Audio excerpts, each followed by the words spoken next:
My name is Demian DinéYazhi. I'm born to the clans Nastache Tabahe and Todachitni. Those are two clans from the Navajo tribe. Before starting, I'd like to take a moment to honor and recognize that we are on living and stolen indigenous land of the Multnomah people. I'd like to thank all the hard work and labor that went into putting this event together, but also to the Reed community, of the faculty, mentors, curators, office staff, janitorial staff, technicians and such, the student body. I'd also like to thank Stephanie Snyder, William DeBold, Colleen. I was remembering your names earlier. Colleen Gotts, Greg McNaughton, Jade Novarino, the gallery attendants of the Cooley Gallery, and the organizers of Reed Arts Week. For the past few weeks, I've had the distinct honor of sharing this space with artists whose work I've admired over the last few years, but also I've had the opportunity to be welcomed into the artwork and conceptual framework of new artists. And I'd also like to thank Ryan Woodring. Last week he gave a really awesome lecture. And also my collaborator, Noelle Sasea. She embroidered and assembled this flag that, is situated behind me. When Stephanie had reached out to me about doing the show, we talked about doing some sort of programming. And I really wanted to highlight the work of Elissa Washuta and Manuel, Arturo, Abreu. So the way we'll do things tonight is Manuel will read first, and then I'll come afterward, and then I'll introduce Elissa. Manuel Arturo Abreu is a poet and artist from the Bronx, currently living and working in a garage in Southeast Portland. They received their BA in Linguistics from Reed College in 2014. Recent works include AAILA, or were published in AAILA, As It Stands, INCA, Rhizome, Open Space, NewHive, etc. They wrote List of Consonants, which comes out of Bottlecap Press, 2015, and Transtrender, which is their recent collection of poetry. And they co-facilitate Homeschool, a free pop-up art school in Portland. I'd like to welcome Manuel to the front. You got this? Sorry, we gotta put the technology on here. Yeah. Yep. We have the technology. So this just clips on, yeah. You know what to do. No, I've never actually used these before, but That can just go in your pocket. it looks amazing. I know, it's very special. I feel like I'm on a talk show.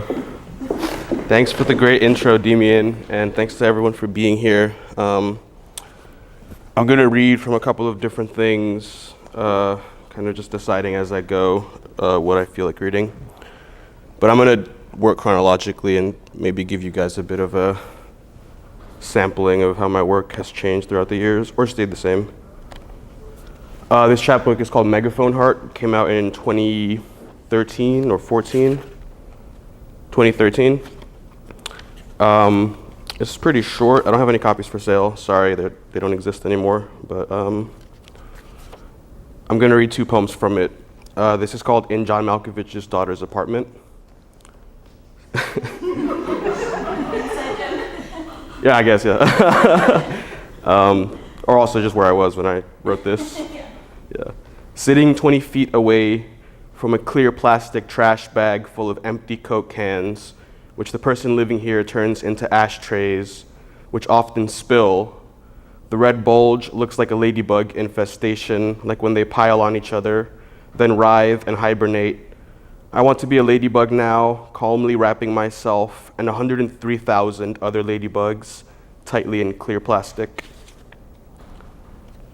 And this is called Exercise and Perspective Shift or whatever, and it's got two sections. This is the first one. My dad used to disconnect our router at 11 p.m. every night because the light bothered him and he didn't want us up late. I was in cahoots with my mom, who would reconnect it after my dad fell asleep.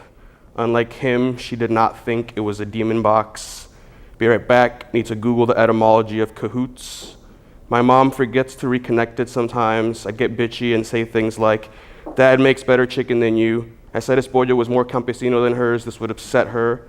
Sometimes my mom would run into my room, say, I have a surprise, then fart and run out. Yeah, she's amazing. This is the second section. Actually, I started writing because I'd be up late with no internet. I made my own virtuality. Now I've spent the years since trying to dismantle it and enter the virtuality everyone else is in, trying to imagine inverted panoramas. Yep, here you go.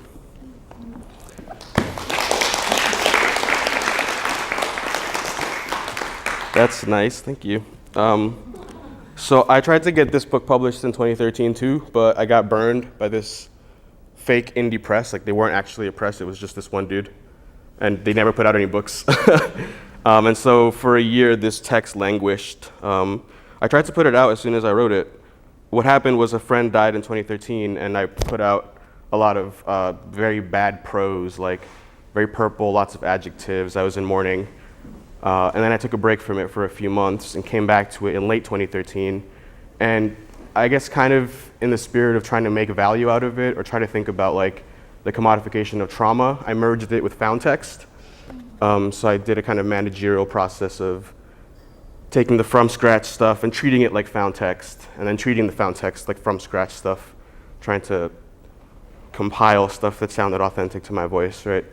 I found a press, Bottlecap, that was able to put it out really quickly in time for this tour that I did in June 2014. It was a 2-week tour from Tucson to Portland called Transplanted. It was me, Jen Espinoza. She's reading tomorrow at PSU, by the way, you guys should be there. Josh Charles, Sarah June Woods. She's used to be a Portland poet, now she lives in Olympia, I think. And Di Ashley. And so 5 people in this 4-person Kia just driving up. It was really intense. But this book was able to get put out by in time for the tour, so that was really awesome. And also on the tour, we had a publication. So I guess to celebrate the context of List of Consonants, I'm going to read from this first. I have a bunch of untitled poems in here. I just don't know where they are, so I have to find them.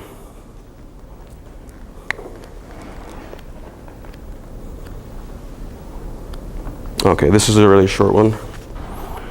The largest island on a lake, the largest island in a lake on an island in a lake on an island is a nameless 4-acre island at 69.793 degrees north, 108.241 degrees west, 75 miles inland from the coast of Victoria Island, Canada. This one's called Untitled Notes About Architecture. Fleshy building. A fleshy gesture about stretch marks because skin has so much buoyance and robustness. It washes well and cradles gems of water like gods. Responsive design. A building's elements should move. I should be able to move a window around organically or set it to move to measure the arc of light in days. Radical space. This is a concept from Lebbeus Woods. Space whose function is not predetermined, but please, let's make it comfy. Space will forever be measured by the shape of history. Okay. This is called Untitled, Didn't Realize Eminem Was Still Alive. The negative space of negative space, rampart of size, infection is necessary to complexity. What we talk about when we talk about 1999, taking out vowels is hip again. Made a salad with 4 kinds of olives, 4. Curator blues, the negative space of a bouquet of consonants. That's a good segue. Okay, transplant it.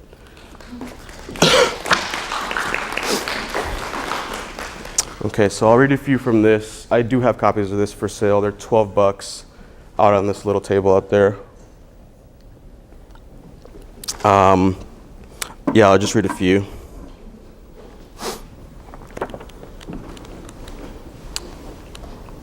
This is called How You Walk. I used to dream of being deported. My uncle got deported. He has 1 cornea now, I forget why. I visited him when I got my green card. We got drunk and watched the amateur Dominican horror film called Andrea. Then we watched the movie with Ziggy Marley in it with Spanish overdubs. I hadn't been back to the Dominican Republic since I was born. My parents say 9/11 delayed my green card. I was born in Santo Domingo. Sometimes when I feel sexy, I say to myself, "Thanks, Columbus, asshole." But when I was there, I felt like a tourist.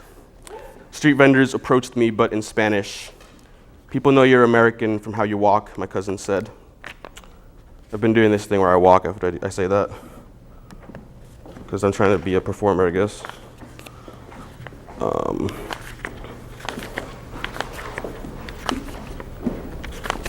This is called From My Live Journal 2007. This is one of the pieces in the book that didn't really get changed at all. Live Journal made me hardcore, so shouts out. Now it's like very Russian or something. It's interesting. I tried to go on there like 2 weeks ago.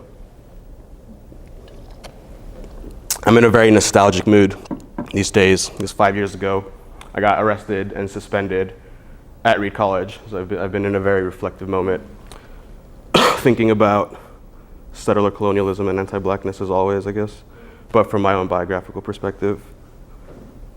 This poem is about America, though, so don't get it twisted. My country is not beautiful. It is torn from inner and outer wars.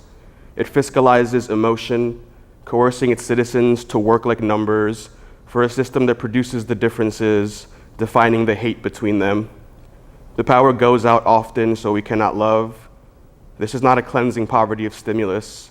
It does not lead to any generative organs without bodies. It leads only to a chess game for wolves. People spend their money on things that don't matter. The faces we see are the faces of a broken future. Whatever comes after hope bends toward us as if we were arrows. This is why no one is ever too old for make-believe. This is why it is said I speak like a white person. This is why dawn is out of tune in the megaphone heart. Yeah, List of Consonants.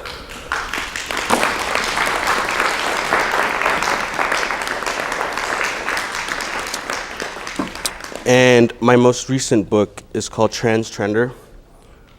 This came out in December 2016 from Quimérica Press. I have a few copies for sale for $15. Yeah, it's a little pricey, but it looks good. It's a professional book. List of Consonants, it's made with love, but Bottlecap makes their books by hand.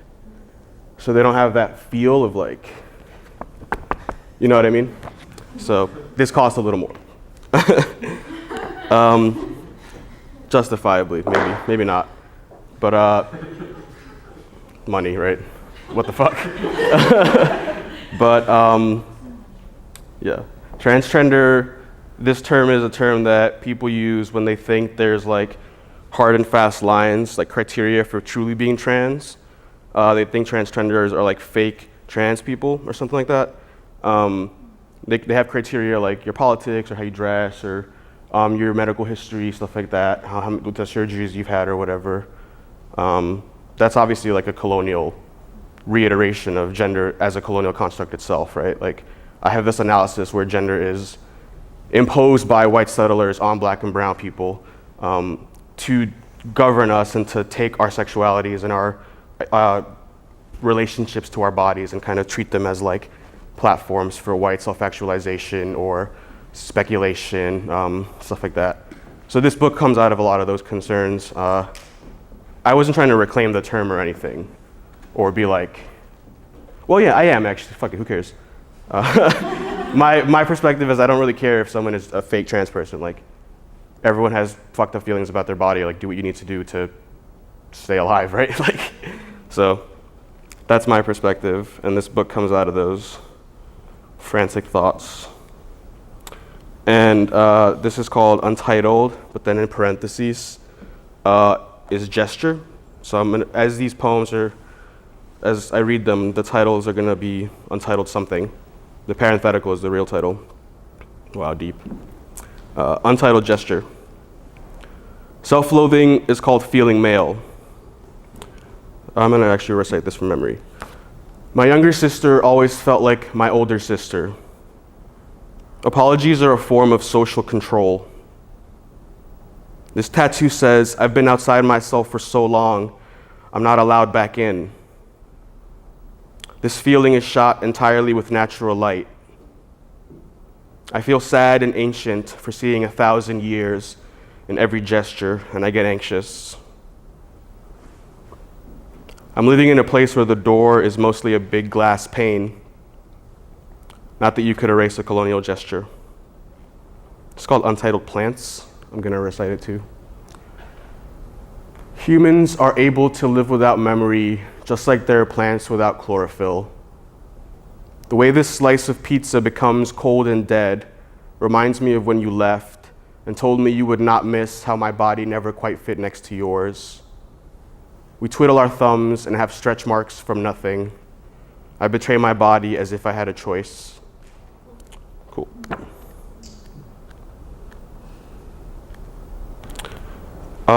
This is called, let's see. I'll try to read stuff that I don't read too much from this book. This is called Untitled 8 Minutes. Glass voice and animal ears, glass throat clink to a halt, kneel, then sound of intangible machines, cup drawn too full. Falling bodies don't cut corners, they form patterns. Screams go up like hands of smoke, pigeons, unfurnished wingspans. I hear a sound and look, just the back of my head, like that stupid Magritte painting. In a dark lake, I am always the Ophelia, dry flower, bent light stigma. Dilate time, dark of hardness, squirting wax, thrumming. Moves through with a different going, a darker pace and cloying. Cats lie, therefore they can write poems. Muscles uncoiling like flowers or windows. In 8 minutes, the sun's mouth will be closed forever. I like that one. I don't read that one very often. Yeah, okay. Untitled, App for Undoing Puberty. There are only wrong words. I don't worry about it too much. Every time I swallow, it hurts. Just enough to communicate functionally is exhausting. Being exhausted is something I am capable of. To speak in such a way that I have to repeat myself, the words have their ears. I keep repeating, no map without tongue. Just want more time to think of a response. Having a hard time getting over our conversation, articulating the resonant frequencies of the room we're in. Because connection is so important. No, not this one. This is called Untitled Brown. They painted that building the same color as the sky. The painted clouds say, maybe we never wanted to be stonecutters. They say, all waiting stones express the nameless. The town crier is given a nightstick, but it is a glow stick. The clouds say, somewhere between a rock garden and a garden, repeat brown until it loses meaning. Okay. Demian, how am I doing on time? I don't know. I think you're good. Maybe a couple more. Yeah, okay. Yeah. Let's do a few more. I don't read this one ever, so let's read this one. It's called Coconut. Some of these poems are like basically lists of weird shit, and it's hard to read a list in a compelling way, but let's try it. Coconut. Wind shackle, post queer eye, morning dust, witch grommet, lilac barb, coconut slur, skin colored eye, guilty scanner, recog twitch, rope glow, winter eye, tooth roam, lightning bench, WYSIWYG breath, paintings of YouTube lyrics, building wall covered with photos of that building, helicopter in a papoose, poet repeats the action, pink sense of vagueness, fucking hate aphorisms that make fun of themselves, eco bloopers, the set of people with an accent such that valence and violence are homophones, half saccade, half sigh, ravishing boy, you, if not the rigor of her love, you call it love, she calls it free labor, dead men don't. Protect their coconut, Covered in dried eggshell powder, leave outside for 15 days.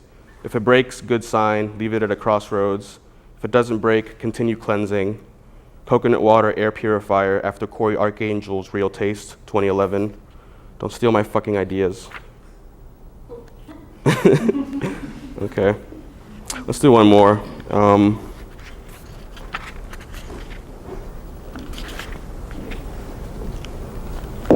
Let's do this one called The Last Air Dancer. In April 2016, I was kind of like, I need to write more stuff because I don't really write that often, to be honest. It just sucks and it's really boring. So in April, every time I was invited to do a reading, I wrote something for it. And this one was for a homeschool class that I did for the second session of it on the 10th of April, 2016. And it's called Poetry Press Release for Unrealized Show, likely titled The Last Air Dancer. Foucault definitely loved glory holes. His bathroom stall scribbles were always illegible. One part of governance is erotics, the erotics of boredom and anxiety. No one but me wants negative critique at their opening. How you fog up the mirror just to finger your name onto it. This lube only works on social justice warriors. Your sneakers light up when you're racist. The constant light guides you. The constant light guides you so Europe can continue. Here in its tendrils where you stole nothing, not even nothing. You can't even imagine giving it back. Nihilists don't realize it doesn't matter that nothing matters. But I have an empathy gap toward white people. And under gender coloniality, the state itself gets latched onto the genital. Everything subsumed into holes and pricks. This American pornographic Victorianism like those Gustinish Lee Lozano Tool paintings. Closing your eyes is not the beginning of theory. Kill yourself, Descartes. Some say everyone dreams of fucking the dictator. In reality, sex is completely illegal. The only kinks are sneeze fetishes and minions. But the only way to say I love you is with fisting in Berlin on a Tuesday. A lie is not only a lie. Trump's micropenis does not absolve you. Your performative divestment is escapism. I come to you with dreams of a cleaner kind of valve, a value without value, dick like bonsai. No ghost ever sold away her iPod. We let our stomachs get all full of plastic. White emo band says blood is the last ocean. Foucault rushes in, fresh out the shower, in his bathrobe like on the cover of a book, his bullet head, tweed face, my beard flush with his kisses. Home is not only a disciplinary mechanism, he says. Would you ever order a real doll of yourself? Thank you.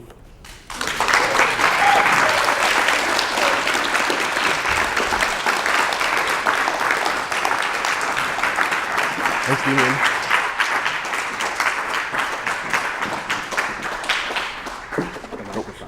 Oh, no, I'm keeping it. With the technology. I'm gonna keep it. Yeah, thanks for having me. Oh my God, that was wonderful. Okay. Do you wanna? You can clip it on your pocket. Oh, okay. Yeah. And then I wanna make sure it's close enough. Oh, okay.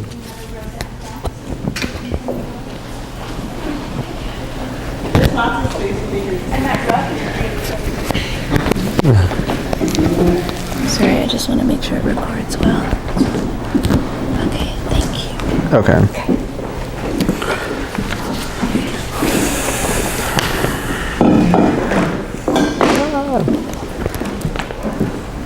Here, I don't want to. Yeah, I don't want to hit it.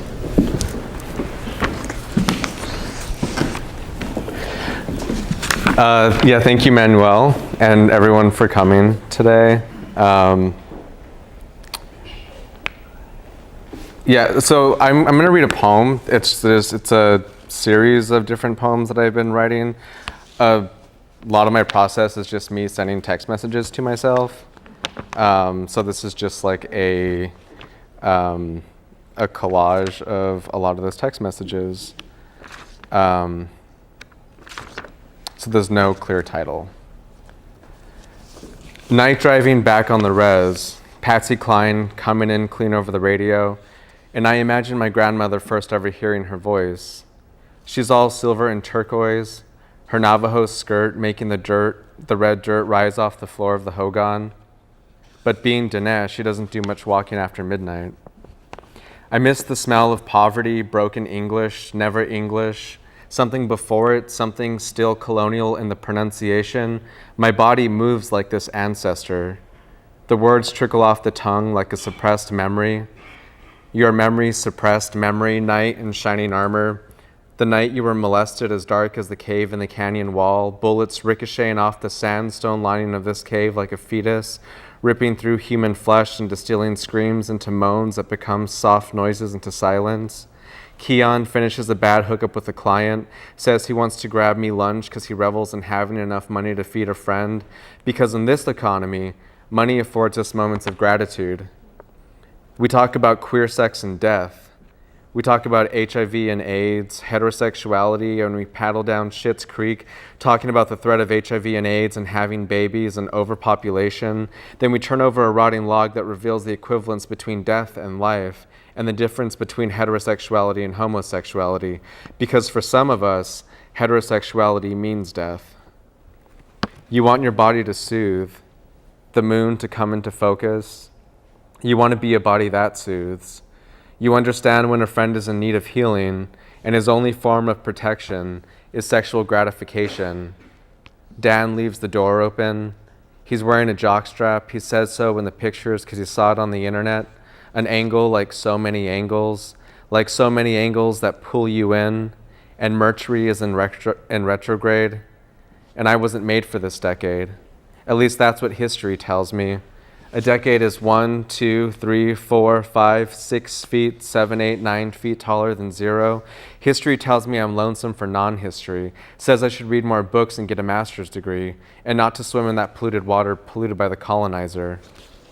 History takes me home one night, and the next 6 months I can't stop thinking about death. It starts one night when I'm looking out the window of my family's old powwow Dodge van.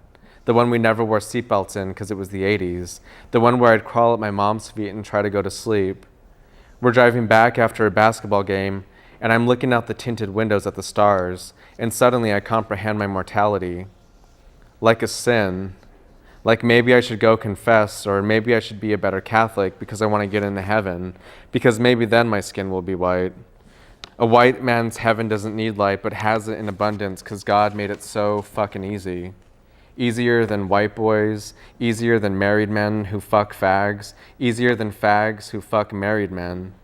After a week of thinking about signing my life away to the Vatican, I realized that the thought of eternity frightens me. The concept alone, eternal life, heaven, is one big fucking nightmare. Atomic bomb on the moon, sun scorching the earth, reptilian, Stepford, Illuminati, computer-simulated paranoid theory. You want to be a body that soothes lost boys, queer boys in strange mercy, sex between the anxiety attacks, between a polyamorous couple, between masculine and I don't give a fuck, between a carved, decomposing dead tree, water from the hot springs, candles, semen, dead skin, the weight of your body against my chest. Water is life. Water is ceremony. Water running around my head, down my back, between the stone carved out from the vibration of human voices. Whenever I want to imagine being the teeth on the machine that rips through the flesh of ancient trees, whenever I want to imagine the vibration or marvel at the glory of man-made disaster machines that are the mere extensions of our predatory self-sabotaging eyes, I walk over to my bookshelf and pick up a coffee-stained, degenerative, second-hand copy of Walt Whitman's Leaves of Grass. I get about a few pages in before I abandon the prose and surrender the worth of his words to gravity, as the book closes midair and its cover ridicules me. The offensive evolution of the desirability of a bearded white man stares back at me like a racist profile on Grindr. Yet as he sings his two-dimensional body into existence, I decolonize these Western homonormative objectives and I sing my body majestic. I sing his masculine prototype deceptive as my ancestors declare my existence sacred. It's important in these moments to remember my father, my grandfather, my uncles, and all the indigenous men wearing tight blue jeans, some with hair that stretches down to their ass, and some cut clean with a razor like boarding school days. Indigenous Diné men with straight white teeth that smile through the generations of white men and make you lose all sense of direction. Sometimes I'm not trying to decolonize shit, but then I remember the way love rolls thick around an indigenous body. When I talk about this continent, I'm talking about a brown body. When I'm talking about genocide or romanticizing history, I'm talking about a white body. I can't help it. It's been ingrained into me like a branding. It was the world I was born into, was the cause of headaches, starvation, sexual appetite, and no satisfaction, starvation and hunger, teeth gripping human skin, the evolution of the crucifixion of Christ. I don't got time to deconstruct my reality. You want to call it sense of reality with your weakened senses and my weakened immune system from colonization, only to be interrupted because my story isn't the majority. And I just want to call it what it is, but calling it what it is, by calling it what it is, colonization, a cancerous colon, calling it what it is, like a rigged election, like an erectile dysfunction, electoral college, racist malfunction, because slavery is the imprisonment of powerful bodies that cannot be silenced, because late one night when I'm forgetting the trauma this body has endured through my own history and that of my ancestors, I suddenly remember that these are not your landscapes. These are not your sunsets. These are not your rivers to reinfect.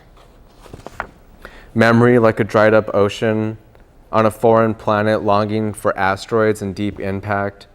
Craters the size of lovers who swim across light years of nerve endings and sensitive gaseous atmospheres that hover like a tender lover's bruise.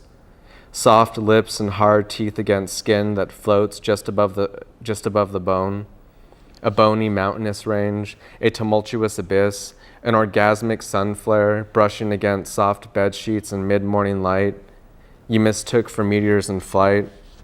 And desire is only memory in disguise, rose oil perfume in suffocating city streets, black straps against the skin, a leather whip in slow motion breaking the sound barrier as comets come crashing through ancient ether in the background. Stars disintegrate into grains of dark matter, steel appearing as flints of light while human vision vanishes from sight. A rose is your rose, is my rose, is a rose is a body risen. The smell of a newborn body arose from the body of a continent, virgin, blistering with lava and boils and red-hot soil that arose from my rose. You're a trail of petals from a rose that leads conquistadors off of steep cliffs, that hypnotizes damned European sailors into plowing their ships into icebergs, and hypnotizes horny, bloodthirsty, greedy Christians away from their place of worship, and puts their hands to good use by helping children to tend the soil, or heal the sick and bless sacred queer bodies, sacred colonized bodies that rise from the ash of American flags in a field of technicolor roses that are roses and roses and rows of roses that arose from a war-torn land, is a war-torn body, is a war-torn imaginary, is a war-torn madness that surrenders to you, my rose. Is a rose, was a smell you leaned into for patience and serenity, and a body free from disease or toxicity or the stress of capitalism. Why are we always reading the names of our dead? More brown bodies vilified and deconstructed to the point of dehumanization, reconstructed to fantasize the desirability of white skin and white thought, white religion, white politicians who turn massacre and heteropatriarchy into a political tool to further their agenda, aimed at violence, erasure, and bad boy security fantasy. When a white mouth speaks, it is holding a gun. Passed on from generation to generation, it is holding a sign in a protest. It is written in English. It is a reminder of bad news and colonial violence. It is a manipulator and an instigator. It is an explorer and a rapist. It is a king and a queen. It is a conquistador and an urban planner and a map maker. It is a police force. It is an appropriated and therefore perverted constitution. It is a celebrity. It has 71 million followers. To be brave is sometimes not enough of reinforcement. Bravery is no armor. So don't fear the translation or lack thereof. When colonized bodies attack one another like a virus, there is no victory on either end, and war is never followed by peace. To be brave is not enough to exclaim when you are bound by handcuffs or outnumbered in a racist town, or when leaders call for weapons and nuclear arms on a planet that is capable of retaliating against the threat of vermin and virus and decrepit, money-hungry maniacs. And haven't we all been there, hungry on the verge of starvation, succumbing to capitalism to survive? But haven't we seen Western civilization plunder under the weight of its own greed and genocidal tendencies? And haven't we survived to tell our story through our emergence from this ancient body we call the earth? Some of us are fighting our own wars with our bodies. The cancer is slowly seeping in like radiation into the Pacific. I carve a place out for myself in the desert floor of my ancestors. As the clouds move through the valley and the sun undresses the land, I am a good Indian in this way. I talk with the uranium beneath my body, and it is lonesome, it is angry, and it is violated. And in this way, it is just as angry as an Indian. Why are we always reading the names of our dead? Or the fact that violence enacted against our community makes me want to inflict pain upon myself? So I bring the words in close to me like a knife and drag them into my skin until the poem bleeds and the words follow one another like a river of blood. Thank you.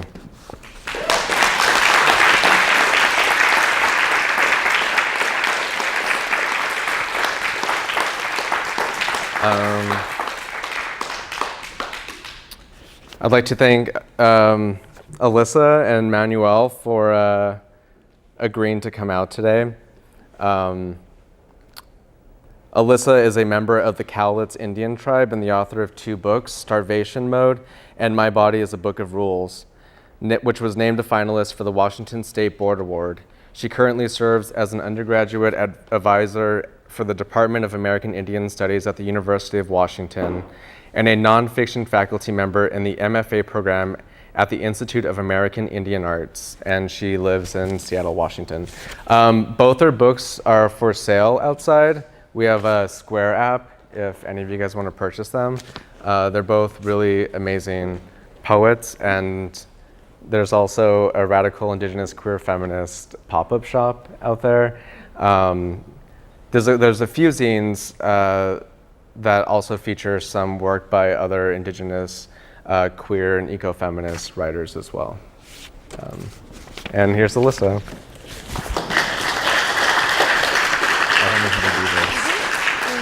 Is that good? Here? Yeah, that might work. Mm-hmm. Oh, that's good. Yeah. Little accessory.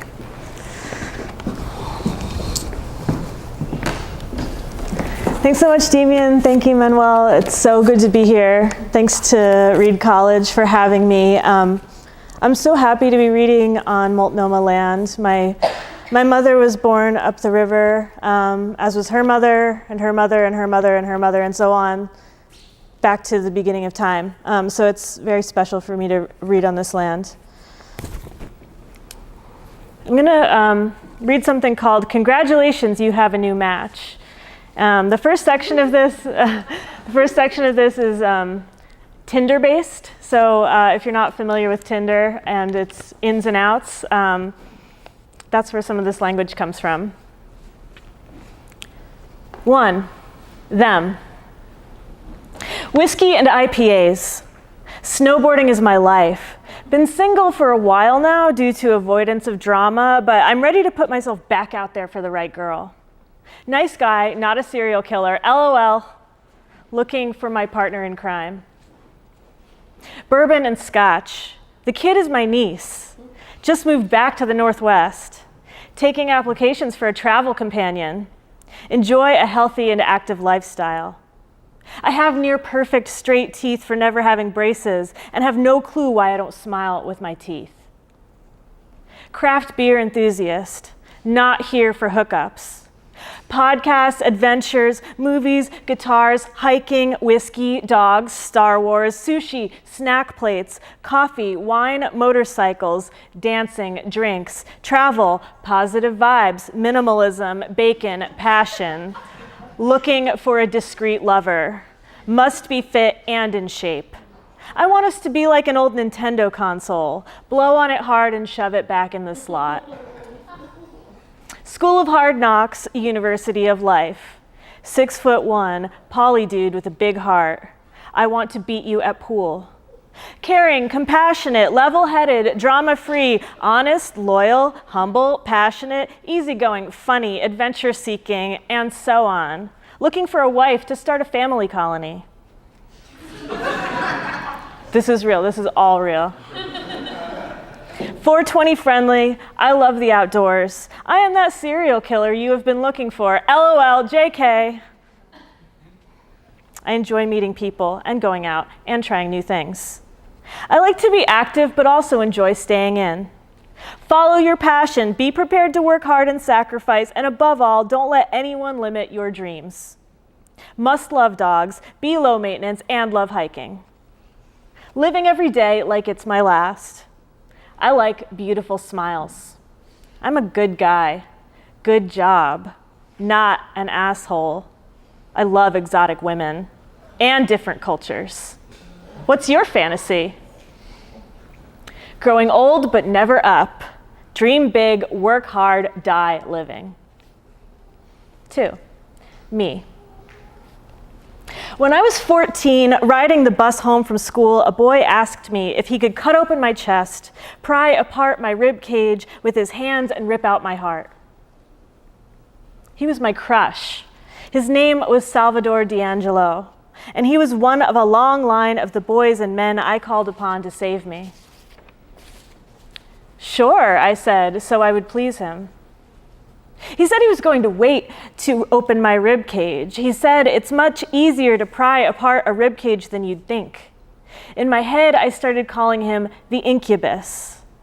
At night, I kept my bedroom window open and hoped he wouldn't come in with the spring air. Boy turned demon, broad shoulders as vessels for the unfurling of wings. I stood at the door to the woodshop classroom and watched his hands. If he had opened my chest, he would have found the hole, bigger than a heart and a stomach. I thought it was an organ, maybe the soul I learned about in Catholic school and imagined as a limp gray sack. The hole had always been there, and when I was little, I filled it with Cadbury cream eggs. In high school, I used it as a hiding place for the NyQuil I drank from the Gatorade bottle in my locker. Later, I would keep all sorts of things in the hole. Whiskey, Vicodin, cheese, a butterfly knife, Nintendo games, teeth, boxed wine, antipsychotics, condoms. Salvador was expelled for knocking over a soda machine and threatening to kill us all. 3, us.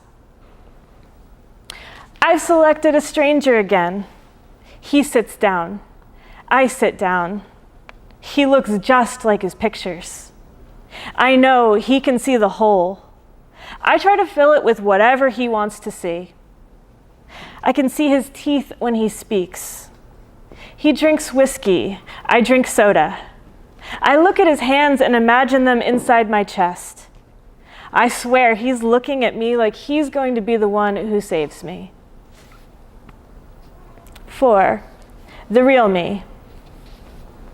We couple, he leaves me. The next day, I see a psychic in a blinds-down building between the Cash America pawn and the discount gas station. She brings her brow toward mine, and her gaze nearly immobilizes me. You were a man in a past life, and you were a womanizer. That is why they use you. That is why you are being punished. I don't want her to see any more of me, so I hold still and try not to breathe too much. You are 5 years behind where you should be in love, she tells me. Did you know that? I nod. You are empty inside, she says. Did you know that? I nod. I sit with a fellow sober woman who wants to talk about the hole. I didn't know she could see it, but it turns out she has one too. She tells me she only saw the hole once she stopped drinking. The only thing that can fill the hole, she says, is God. I don't even know what that means. When I think of God, I think of Catholic grade school and the laminated cards of Jesus opening his robe to show his cloth-draped chest, burning with a heart on fire, ringed with a thorn rope, staked down the middle with the cross. I imagine the whole like a yellow plastic ring full of iridescent bubble solution catching light. I try to keep God in the hole, but God is a bag of sand and the hole gets empty before it can get half full. I fill the hole with crystals, candle wax, handwritten affirmations, auspiciously shaped stones, tarot cards, spent matches, shells, photos of ancestors, herbs, astrological charts, shiny pennies, essential oils. I wedge a cauldron into the hole. I get attuned and trained to do Reiki, and I lay my hands upon my own chest, willing my ribs to close around the void. Then when I'm sitting in a chair, a circle of sober people in the back room of a church, and I feel the wind blowing through my abdomen, a woman says, "We all have a hole inside us, and we're supposed to show it to others." Mary, like her son, showed her heart, radiating light, encircled by roses, lanced with a knife. After my abandonment, I spend days in bed. Every night I draw the same tarot card. 3 of swords, a trio of blades through a red heart. I touch my hands to my skull and my ribs. I try to find the hole so I can show it to anyone who will look, but my hands grow hotter and hotter against my skin as they search. The current rips down my spine and I feel it. Not a hole, but a channel, a tube filling with light. In my mind, I try to line up all the holes I've ever reached into, holes cut into everyone I've ever tried to love, and I just look at them. To make a paper fortune teller, you have to cut a piece of loose leaf into a square. Fold, fold, fold, fold, fold, fold, fold, fold, fold, unfold, fold, unfold, put your fingers inside, push out, write your desires and fears all over it. That is how I love. I give him the pen and tell him to write about his hole and how he thinks he can fill it. A paper fortune teller gets old fast. You have to move on, play MASH, divine who you're going to marry and how cool your house will be and how many babies you'll have. You have to keep playing until you get your perfect life. I recently learned that some people do not identify abandonment as their deepest fear. I don't understand. When I sit down at a small table and take in a date, before he even speaks, I can tell how deeply he could wound me. When he stays, when he leaves. This is chemistry. Knowing that he'll disappear and I'll cling because to pull myself away would be to let his fishhooks tear my flesh. To survive, I try to fold myself into the small thing that he couldn't object to. I am never not the infant relying on her baby cuteness to evoke an adult's caretaking impulse. I am never not curling my spine forward around my heart, steering conversations away from my accomplishments, asking, "But how about you? How are things going for you?" The thing he does must be survival too. The thing where, as soon as I find the edge of his hole and insert everything of mine that is not the hole, he stops speaking, starts drinking, never leaves his phone face up on the coffee table while my mouth latches onto his mouth and my eyes try to read his mind, but his eyes shift to the side before his lids can close me out.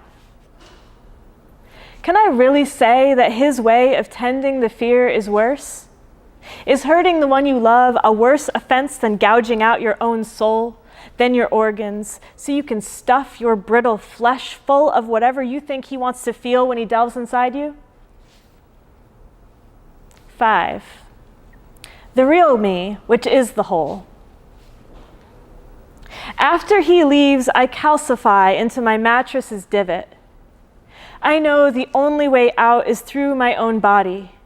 Specifically, my spine that can still bend, my vagina that I made not mine and have to reclaim as my secret entry like a bookcase that is really a hidden door. I believe the pain really will kill me. The hole offers, I can hold the pain if you can bear it. I say, I can bear it, but it's crushing my bones. The hole says, trust me, this is what I'm all about. I keep pulling the death card, a skeleton on a white horse, armor-clad like a conquistador, stepping over fallen and swooning bodies, headed for sunrise. Death, sudden change, the old self's death, transformation, loss, failure, debacle, disaster, ruin, end, beginning.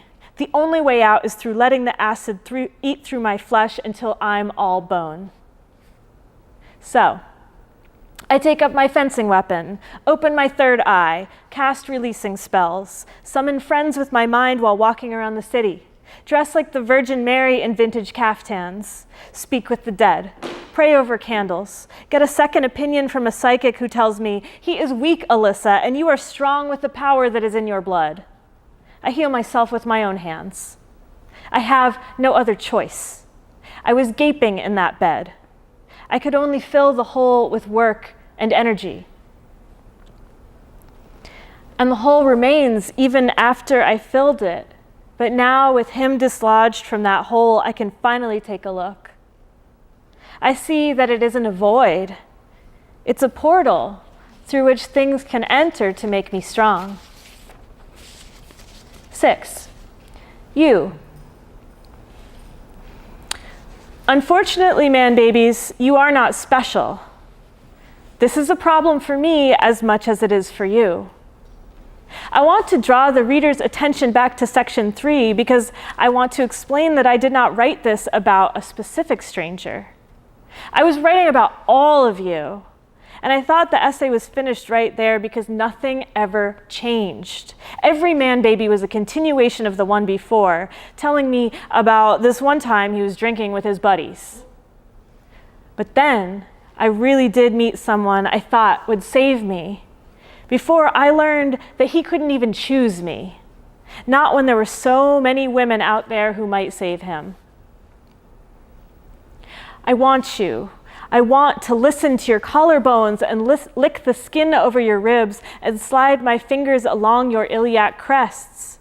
But I don't need you the way the native women of my great-great-grandmother's generation needed the white man babies who slid in and out of their lives after the whites hustled the Cascade people onto reservations, hanged their leaders, and upended the ways of living that had endured for more than 10,000 years. Women once dug roots and picked berries, men hunted and fished. 150 years ago, the women in my maternal line learned to complete themselves because white men had broken the world in which men and women fed each other what they needed to become whole. Man babies of Tinder, hear me. I have my own car, my own cash, my own large exotic zoo animals with which to recline. I cook my own meals, catch my own fish, write my own inspirational quotes. I am the substance I use to intoxicate myself, moving my bones for the mirror, over and over, making and unmaking a cup of my collarbone and trapezius. I come from women whose dresses drip with dentalium shells that were pulled from deep water and used like cash. I come from high-status women with cradleboard flattened heads, from women with their own canoes, their own land, and the place where they'd lived for 10,000 years. Men of my history, hear me. When you talk down to me, fuck around on me, disappear from me, lie to me, that's an interesting perspective, but actually me. You disrespect a woman made of women like the great-grandmother who delivered a baby, my grandma, with the help of only scissors and string. The egg that would become my mother was in my grandmother's ovary when her mother severed the cord. I have my own scissors, my own string, my own lanced heart that might never heal but will never need your salve. I do not want you badly enough to let you grip the rim of the hole, climb in, and leave it full of emojis and cum. The hole is perfect, and you cannot touch it. I delete the app. Plish kakwa, thank you.